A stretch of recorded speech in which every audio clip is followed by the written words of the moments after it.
Hello, my name is Lynn Stanley, and I serve as the Curator of Education at the Provincetown Art Association and Museum.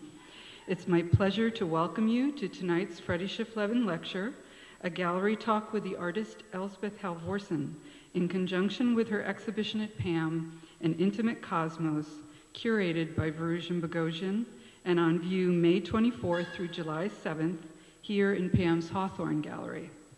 A beautiful catalog has been published for the exhibition and can be purchased in the museum bookstore. Here it is, it's gorgeous. We hope you'll join us for the next Freddie Schiffleben lecture on Tuesday, July 9th at 7 p.m. with artist James Bala in conjunction with his exhibition Into the Blue Again, 1992 to 2002, and curated by Pasquale Natali. This lecture series was begun in 2003 in honor of the artist Freddie Schiffleben, who was a member of Provincetown's arts community from the 1960s until her passing in 2002. PAAM gratefully acknowledges John and Tony Levin, who make this program possible through their generous support. We'd also like to thank Angel Foods for their continued support and for another fabulous cheese platter. Please help yourselves to refreshments and visit Angel Foods directly across the street. I just wanted to note some upcoming events. For those of you who aren't aware, we have a consignment auction that's going to be happening on Saturday night. Right now, the exhibition is in the gallery behind me, and there's a lot of gorgeous work in there, so please check it out. As Jim Bacher says, bid early and bid often. And if you can't be here, we're happy to take an absentee bid. Thanks. And now an introduction to the artist Elspeth Halvorsen and her work. Elspeth Halvorsen creates mixed media assemblages, haunting, mysterious, and intimate environments in response to both global and personal events. A scan of this gallery reveals both the range of visual leitmotifs and favored materials, from polished metal and mirrored surfaces to elements culled from the natural world of Cape Cod. Boston Globe art critic Cate McQuaid said of Elspeth's constructions that they contain galactic meditations in which the artist balances expansion and containment, liberty and boundaries. Elspeth received a Bachelor of Arts in Graduate Studies in Art Education, Art Therapy, and a teacher's certification at Purdue University in Indiana. She studied at the Académie de la Grande Chaumière in Paris, France, the Art Students League, and the New School for Social Research in New York City. She has resided in Provincetown for over 50 years, and her artwork is represented in town by the Verda Walker Gallery. We are most fortunate to be able to celebrate over 30 years of Elspeth's creative output tonight and to share it with her. Please help me welcome her.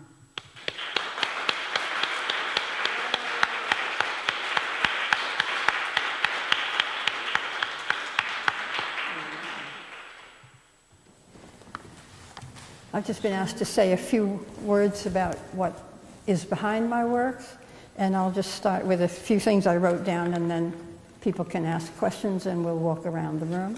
And it'll be more like a conversation than a lecture. The lecture is literally half a page. I think of my boxes as windows through which one may view infinity upon a stage, as microcosms of a world of images and emotions, making it possible to contemplate and almost inhale the deep elemental cosmos. As Cornell said, I want to go beyond the surface of reality to search for the intimate, mysterious core of nature. These boxes are built to have a life of their own. The image changes as the lighting and shadows move throughout the day. For instance, I brought this piece in, which was not in the show originally, and as you move around, if you move up and down, if you do it even sitting down, you'll see that the whole background changes. And it will also reflect whatever color you happen to be wearing. And it changes. If you have it opposite a window, during the day from morning to evening, it will change all day long. So it kind of has a life of its own. It also, you can shift the sand that's loose in the bottom and have a different lighting effect on the sand. If you tilt it forward, there'll be a sharp slope back to the sand, and if you tip it backwards, you'll get a dune facing towards you. So the lighting will be different on that. And then on some of them, we did this at the opening the other night. I brought in a couple of boxes that have openings in the top. And if we dim the lights, which we can't do right now, it's very dramatic just to have a light on the ceiling above the work, wherever you happen to have it in your house, if you ever have one in your house. And then this one has movable doors on it so that it changes, and it also has music within. This one plays Brahms Lullaby. I don't know if that's going to pick up. I did that after the bombing of Afghanistan, and inside there is a photograph taken by Tyler Hicks of a very elderly woman with an infant, and you can't tell whether the infant's dead or alive. And I call it Pietà, but it's a grandmother with a great-grandchild, I think, who survived the bombing. So at my opening in in New York, at the Hollis Taggart Gallery, people were crying when they were looking at that piece, when they asked me for an explanation of it.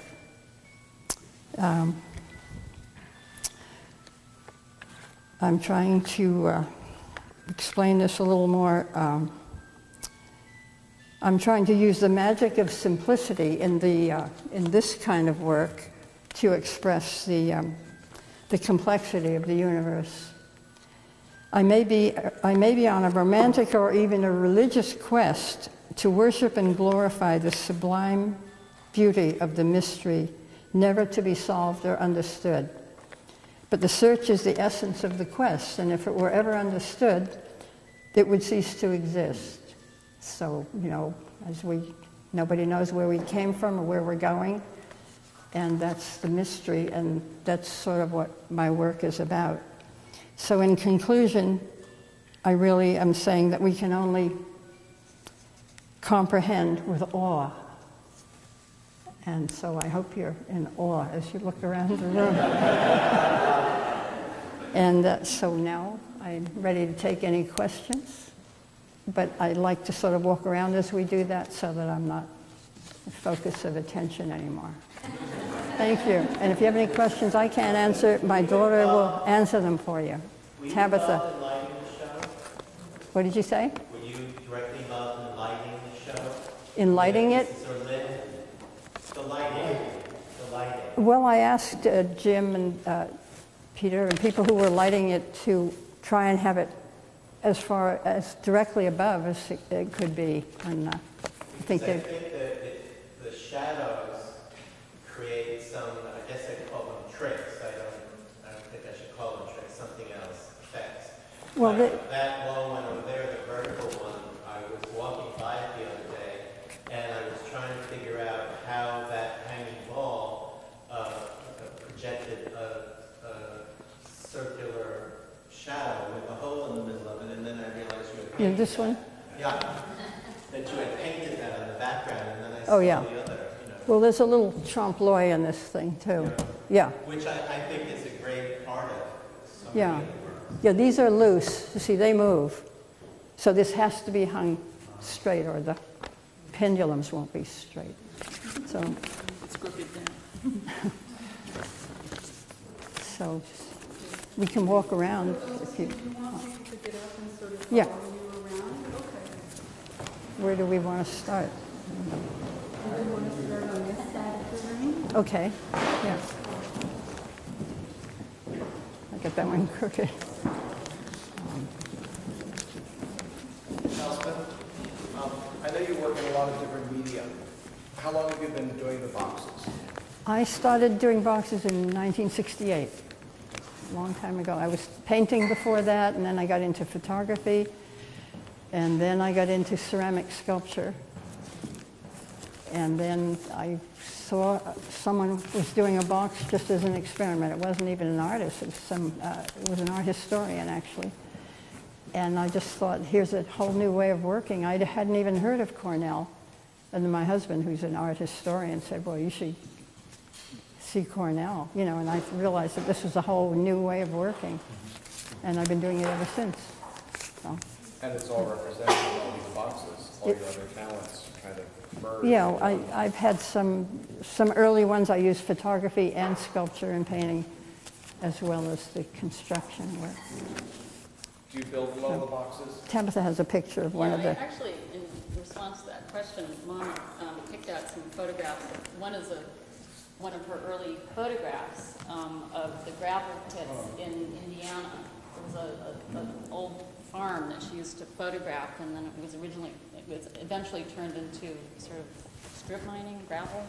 Well, I was making a protest of what they were doing to the farmland. They were buying up farmers' land. You know, the farmers are very, very poor in that part of Indiana.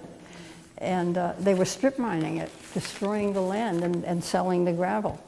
And this was one of my first political pieces to protest that.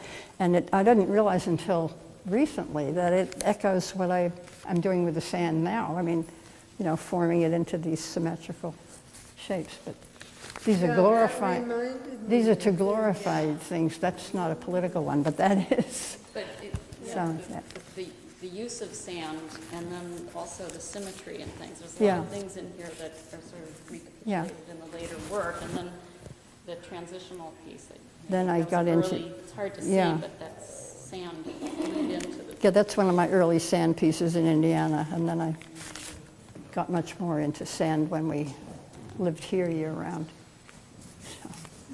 So, this one is called A House for Mozart because I wanted to see what it was like to have just one piece of Mozart playing on my tape recorder and just keep it going until the box was finished, which was like about a month or so.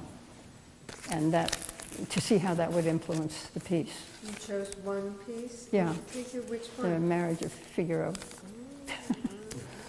I just played it over and over. Influence the piece if you haven't listened to another one in the same way. Yeah. Yeah. So I don't know what that's got to do with Mozart, but that's how it affected me to make that piece. It's one of my few unsymmetrical pieces, you might notice. Does each one have a hole that you can Not, project light through? not They all of them. work with that light? No, this one doesn't, but that one does. Can you reach up there? Anybody tall enough to do that one? I mean, if you could light them that way, it's very hard to do, but without a flashlight. Oh, the LED. Yeah. Excuse me, just had a question. I see that in most of your works there is so well balanced and there is that symmetry. Everything is so symmetrical.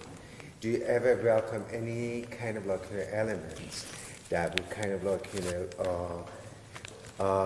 contradict or kind of like break that symmetricality? Because like even the light when it's shining, everything is just like kind of like well engineered.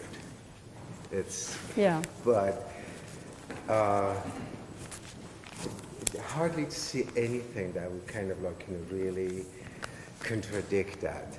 Well, I've been. Do you intentionally trying to just like make everything create that balance? Well, I like the balance, but I've been trying to get away from the symmetry all my life. I mean, I teach art to children, and you don't always put the sun in the middle of the picture like little kids do. But I didn't want to make landscapes. I wanted to make more of a formal statement. Mm-hmm. So I end up with symmetry again. Oh, yeah. Somehow. Yeah, like even the ladder, it's just like, nevertheless that, some of the steps are broken. Yeah. Still, it's kind of like, it's very well in harmony with the whole structure. It doesn't really break the balance. Right. And it's, this is amazing. I really appreciate that. But at the same time, I'm kind of wondering whether Is that intentional, or it's just like, you know, you're... It's intentional, but it's also something I'm trying to get away from. I mean, you're I trying to took a get big away. risk here. I made one of these shorter than the other one. Yeah, but definitely, Big deal but for you. they are shorter, and in size they kind of like, you know, varies from each other. But again, there is some kind of like, you know, balance. It's Yeah. just like, you know, it's almost like, you know, That one over there And- isn't balanced. See, that's not symmetrical. I won on that one. yeah, it's almost like an orbit, but nothing kind of like, you know, falls off Yeah. the orbits. Everything is kind of like, you know, regardless of their shapes and their weight, still kind of like, you know, they're kind of like, you know, the well proportional and also like, you know, Well, that's a big concern with all art. I mean, you want a balance and a composition that's really pleasing. And yes. Do you think it's about trying to make order out of chaos? Or, I mean, you use all these found materials and kooky stuff, but then you create this very serene, balanced yeah. thing, contained thing. Also, I think about all the years that you struggled with things that were just unbelievable while you kept doing your work, and very chaotic and hard. And so, if order comes, it's peace and order. Yeah, well, you have a It's good... lovely, you know. They're very elegant. I appreciate the balance in these two. I mean, Yeah, I like it. I don't think if they were askew or if the ladder was over on the left side, I don't think I would feel Wouldn't work. comfortable with them. Yeah. I think this gives me a sense of very good balance when I walk through this space, not just looking at it as a whole, but a piece individually. It comforts me to see them balanced like that. Yeah. I feel good with them that Yeah, way. I own a few, and I have that same feeling. I love it. Yeah, Judy has quite a few of my pieces. Because I never get I tired. had a question about the boxness or the in the boxness. Yeah. Because when, I mean, I haven't looked at Joseph Cornell's work recently, but my memory of it is that you're constantly identifying the objects and translating them as with surrealism, like what they really mean or what they might symbolize. And that one of the, that looks like it's a Madonna and Child. It is, yeah. But when you get closer, it's more sinister. I mean, even more. Yeah, because it's the woman's about 90 years old, and that child is maybe not even alive. Yeah. I don't know, you know. I'm trying to find Tyler Hicks and find out. There was a kind of translation there, but in these, do you think of these as having a space inside the box that can go back and back? Yes, Or, yes, yeah. Even though they're shallow? Yeah, they're supposed to make you go further into them. Yeah. I mean, that's, sort of an illusionary space. I think particularly with some of these aluminum ones they're almost sort of feeling of the infinite, and yet they're contained. So there's sort of this expansion, but it's contained. I mean, for me, I think they're both like sublime and sinister, because the infinite space is actually just a piece of curved metal. You can actually see that that's all it is. Yeah. So that's a really quite Yeah, moving kind of manipulation. You have to stand back from that and see how the sky changes. Yeah. And that. Yeah, I had trouble realizing.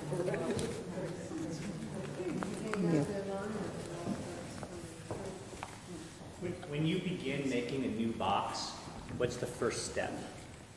Oh, what a question. I usually I don't just get a box and say, what am I going to do? I mean, I somehow have some idea ahead of time, very often from a previous box that, I think, well, now when I'm finished this, I'm going to try doing this in a different way, or a different shape background, curve the background differently. Or sometimes I find something, a box. Did you bring in that round one, that little one? Yeah. I find something that the box itself inspires the idea for I wanted to make a round one, so this is actually a tomato juice can. and I shouldn't call it. And I cut out the front, and this is a very thick magnifying lens. Does anybody have a flashlight? No. And that's a horseshoe crab tail. Oh, wow. Yeah. Can you see it? All right. Can everybody see it? I put a weight in the bottom of it so that it stands better on the... It's marvelous. So, Elspeth, to follow up on the last question, do you Yeah, we can pass that around if you don't drop it. You don't drop it. What, I couldn't hear Do you start with the box? Do you make the box first and then fill it? Or do you kind of do an assemblage and then frame it? Oh, I start with the box. box, Yeah, so I it's the build the starting box, point, or and sometimes people give me boxes, or I find a box and change it completely, and sometimes I build them completely. Interesting, because so like the many big of them are ones I different built proportions. completely. Yeah. Yeah. What? Your intention, a lot of the works is the reflective. So it's a lot like life. We're on the outside looking in. Yeah. And we see ourselves in the reflection of a lot of your work. So it's a very introspective, externalized sort of thing. You see yourself in your work. That's pretty profound. Yeah. Is that what your intention is? Not really, but I sort of was glad when I There's a lot of found that was reflection. happening. I didn't think that, I didn't think of that ahead of time. Yeah. But I see it later. Are you trying to just really make, a statement with your work about the order? It is a very solid statement about the order, the light and the forms, and there's the balance. There is a there is an order, very it's a very solid arrangement in order. It's just as far as the forms go, and as far as the light goes. Is it am I understanding that correctly? Are you trying to just follow, make sure that that order is going to be there? Yeah, I think so. Order is peace, right? And I think it's a search for, the world is so chaotic.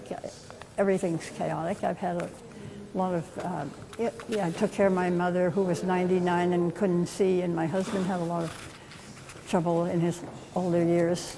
And I think one finds peace in one's artwork. You can find order when you're dealing with very difficult things. Your artwork rescues you from that. So you are trying to just find a refuge from the real world by creating an order in your piece. I think so. Where is the chaos in the real world that you have, or all of us are seeing? I don't see that chaos, which is, it might be behind it. It's I'm trying to I think it's the reflection. I think, I think a really good piece of art is a combination or a dialogue between questions asked and questions answered. And physically, you answer a lot of questions by the exacting building of the piece, but the way the light hits it, the way it reflects, how you were talking about the screen, when you approach it from a different angle, it's often just very different. And in that case, I think it has a life to it. And I don't know if I'd call it chaos, but it has that more emotional aspect in the middle of something that's almost architectural. That's a good point. I get very interested in the architectural solving of miniature architecture in my work, and a lot of architects get interested in the work too because of that. So that's a good point. In terms of the architecture, could you talk about how finding these curved corner pieces, how that influenced your work, because I see them around in a lot of pieces? Well, I would go to the lumber yards to get my supplies, and that was in Indiana, actually. And then they had boxes of wood and pieces left over from things they had cut out for other people who were making, say, a circular wooden table, and they were throwing away all the corners. Well, I found all the corners with these incredibly perfect curved edges, but with absolute right angle corners. And that got me started in putting these arches in my work, because I had these ready-made corners. And if I put them closer together, they make a Gothic arch. But if you put them farther apart, you get a semicircle arch. What do you call that? I can't remember the name of it. I just say it's a totally different thing when you think of them as being kinetic pieces.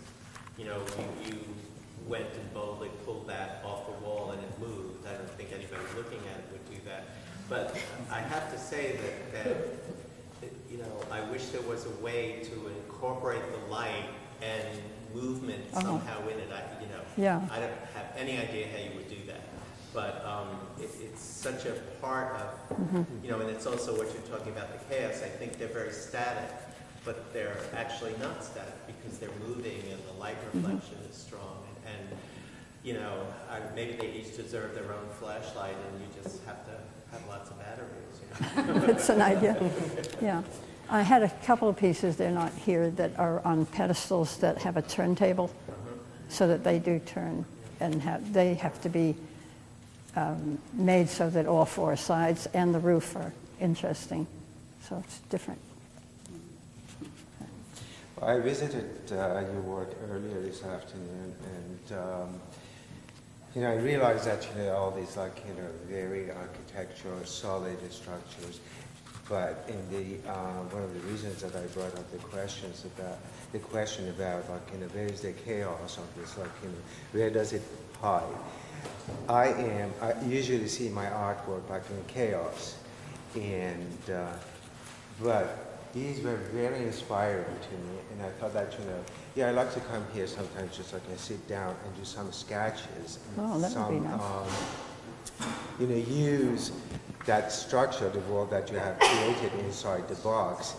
Do you think that, you know, I'd be able to just, like, you know, see the chaos that is beyond the order, the structure that what we call, like, you know, our world? Do you think that, you know, there is, you know, that dynamic real world, which is kind of like, you know, chaotic sometimes, a clash of, like, you know, lines and, like, you know, then, like, you know, elements that are breaking, kind of like, you know, forcing the kind of like, you know, serenity and, you know, sharpness of the edges. Do you think that, you know, I'd be able, by sitting and looking at one of these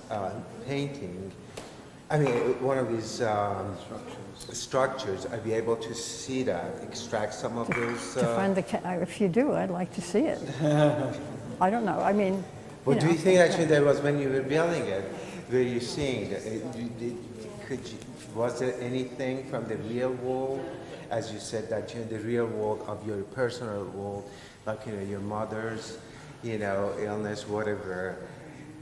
Is there anything behind all these, like, you know, very? It is, yeah, but I don't want to explain it. Yes, but there is there. Yeah. Okay, that's all I want. Okay, that's yes. Yeah. Yeah. Do you ever make them not in boxes? Or is the box, are they always in boxes? Like, so it's always contained? Recently, so I mean, for all the last many years, I've been building boxes. Once in a while, I'll do a painting, but then I frame it almost like it's a box and impose some third-dimensional thing on top of it, like that circular painting I just did. But I'm stuck with boxes for a while. I really like working with that space, with the roof and the walls and the floor. Right. Yeah. It seems to me, from what you're saying, it's like it's okay to have all the chaos on the outside as long as you can have this one section that is It's like controlled. a place you can hide. Yeah. Yeah. Yeah. It's you know, some of them are like a cave, a refuge place to go.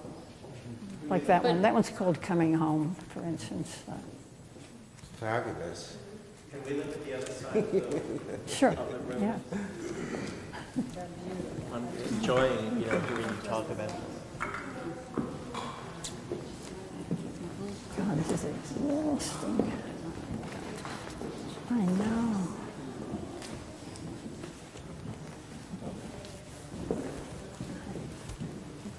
The only one that's not pieces. Yeah. She has some other ones that, yeah.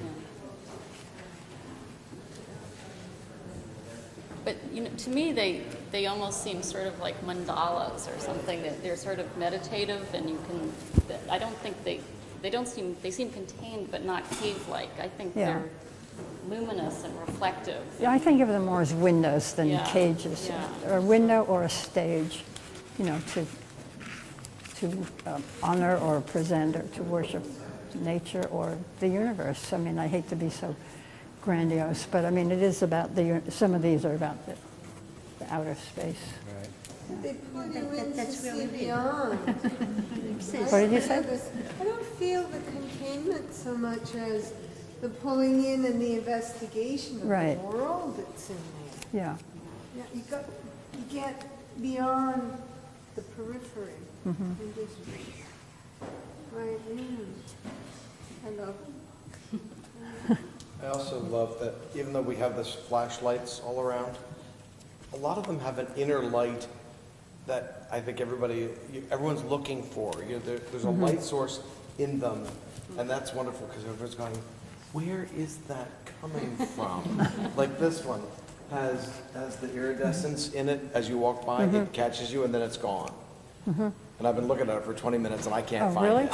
And great. I just think it's wonderful, and the fact that it changes every time every time you look at it, it's different. So I guess it's not a question, it's just a statement. I let you do the work. Thank you. But no, I've seen your work in many different lights, and that's what is so invigorating about it for me. I guess going back to they're not encapsulated, it is a window. And as you said, it draws you in, and then your own mind goes. And then it opens up. Yeah. But I love, seeing all the other things that I'm sure are things that you've planned, and I'm sure things that you haven't planned. That just everybody's imagination goes. But you really can spend a lot of time staring at it. We're neighbors, so I've spent a lot of time staring at the going, what's in there? Also the pleasure of artificial light versus natural light, and we also share the same. We're neighbors to Elspeth, so to have the pleasure of going in her home and seeing pieces at different times of day that stay on this particular wall. If it's 11 a.m., if it's 3 p.m. or 5:30, none of us are able to really experience that this evening, given what's going on above. And we have artificial light sort of affecting sort of our experience, but I agree with you, Doug. It really is, if you were able to spend a little time with one of Elspeth's pieces and watch the natural light, and how that affects your experience of what you're seeing is significant. And we're all kind of missing that this evening, but it's evening. So but there's some meditative. Just really draw you in. I mean, I could spend a lot of time just on one. If I only saw one this evening, it would almost give the whole feel of the other one. Thank you. It's interesting, people have discussed them as windows, but in many ways I see them as proscenium stages. I couldn't hear you. That there's a stage where you've created this set Yeah. that I guess creates a dialogue between the elements that I think is very exciting. Very exciting. So this notion of whether it's a hole in the wall, and in some of them you have infinity, so it's very deep. But then you have the reflection with the infinity. There's always, it's kind of like driving a car, you look out the window, but the rear view mirror is there. So this, where you are is now, but that's the future and that's the past. And there's something about these pieces that reflects that for me. Thank you. That's a good point. I was wondering if you might be willing to share any more of the stories of influences like you gave us a taste of with Faust and Mozart. Oh, well. Only if but is there a story behind the Lifton's piece? Yes, there is. This one was bought by Robert Lifton. I don't know if a lot of you from around here probably know of him. He's an authority on mind control, thought control. He gives seminars, and meetings on, gets people to come to his venues, sometimes in Wellfleet, sometimes in New York, and they discuss world problems such as the Holocaust or recent wars. And he bought this piece because it made him think of a gathering of people coming around to discuss the problems of the world. And then there's a globe. I don't know if you can see this. They're going to get a light. This is the map of the heavens, actually, back there. And it's called, my husband named it Gothic Picnic, because of the Gothic arches. Yes. And there's nobody at the picnic, but Robert Lifton wrote in the catalog that he takes it to every conference he has because he thinks the guiding light will help illuminate the thoughts of the people who are trying to solve the problems of the world. So I'm very honored that he has this piece. And I'm sorry he's not here tonight. He's probably coming to town pretty soon. And he loaned this piece for the exhibition. So it's a very meaningful piece to me. And there's a companion piece to this at the Berta Walker Gallery. It's a triangular piece, and it has only a chair in it.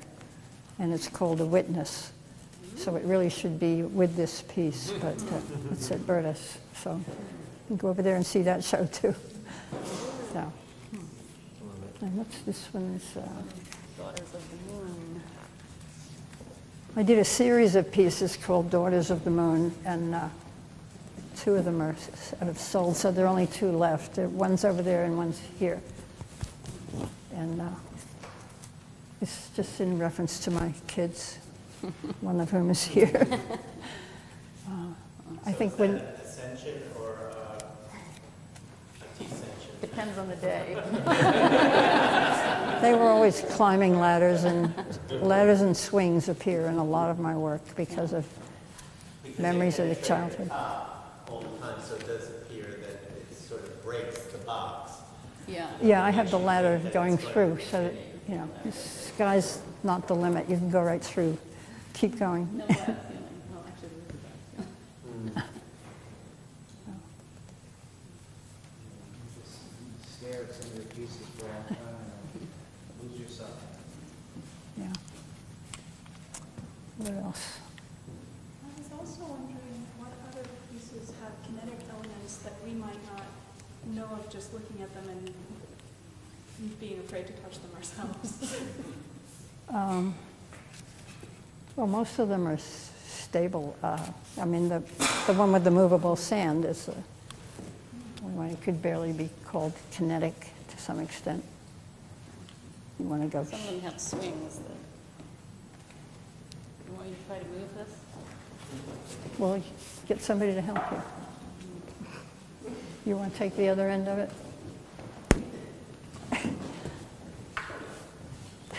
Shift it toward you. Tip it all this. And forward. Now tip it all one way. Yeah.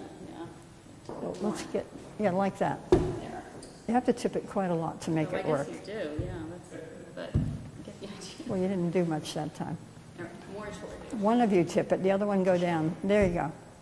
What's wrong with it? Shake it a little bit. Oh, There yeah, you go. Okay, now. And then it comes, and So it works in Well, it's heavy. we didn't rehearse. Should have had a dress rehearsal. Nobody's going to want Okay, it. there, that's good. Yeah, let's leave it asymmetrical. Okay, that's good enough. Thank you. Thank you. Very coordinated, so I was very touched. My mother said, don't touch it. That was a collective. There, it's the glass that makes it so heavy. There's a dimple in the middle of the metal there. Is that you making an implication of the moon, or did it just happen? There's a kind of pressure forward in the center there. Oh, yeah, the I metal. did that. Yeah, that's there to create a presence. Is it? Right, yeah. I mean, that's the one where if you move up and down, it changes as you stand in front of it and move your...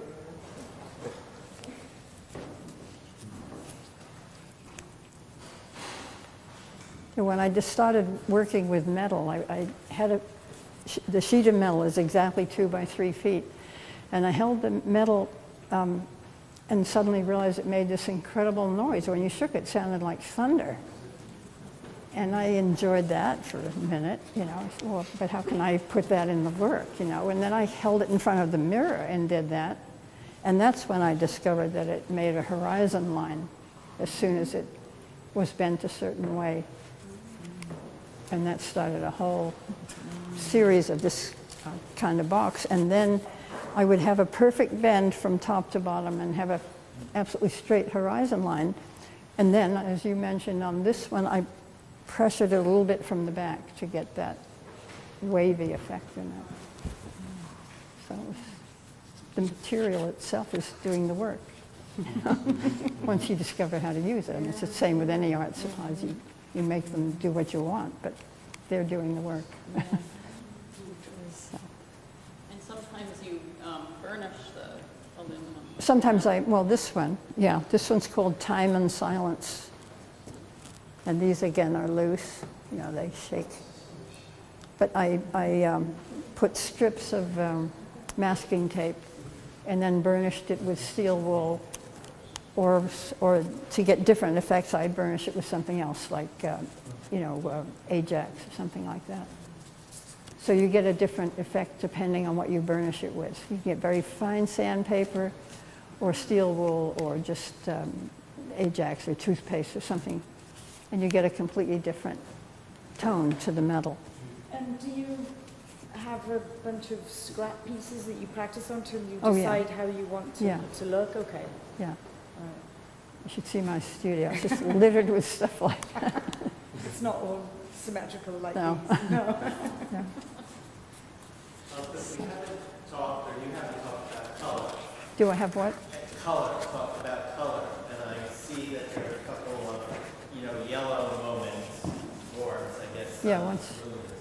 But certainly the material lends itself to that kind of cold blue that they reflect, even without the flashlights. And I guess I'm interested, have you ever used any other kind of light to light them?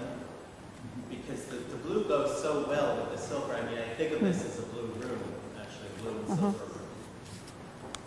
Well, one of my most successful openings happened during a thunderstorm, and all the lights went out, and we had to light the whole room with lanterns. You know, somebody brought in lanterns that you have for when there's a hurricane, you have a lantern in your house. So everybody, the whole show was lit with lanterns, and it was great. We were sorry when the lights went back on.